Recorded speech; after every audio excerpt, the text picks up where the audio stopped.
Okay, so now it's actually time for us to do our wash day. Now, I promise, once you get used to this process, it's gonna go by super quick. We just spent a lot of time teaching you how to set up and get ready and prep your pod, but that process isn't gonna take you more than a minute or two max once you know what you're doing. So that setup's gonna be really quick, and the styling's gonna be really quick too, because that's the entire point. So as you can see, my hair is straight out the shower. It's still pretty wet, but normally I literally get out of the shower and I do this immediately to make sure that I lock in as much of that hydration as possible. And so we're gonna keep our hair super hydrated with a spray bottle. So if you are unable to keep your hair completely drenched before you do your wash day, just make sure to spray it down and make sure that it's really hydrated, really drenched. That's going to make sure that that's going to help ensure that your curls stay as juicy as possible for as long as possible.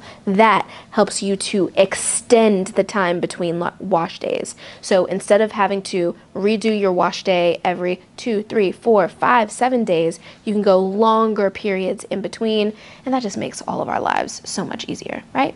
Okay, so we're gonna take our hair down, and a lot of this I'm gonna do for effect for you guys, because the reality is I'm used to this process for me, right? So I get through this process really quickly, and I do it really messily, right? The entire point of this process for me was to make it easier for me to go about my day, right? So I designed it to be as simple and as streamlined as possible. So I actually don't usually do things like putting clips in my hair, but for the purposes of today, we're gonna put clips in our hair and section it off, just so that you guys can really see what this process might look like for you.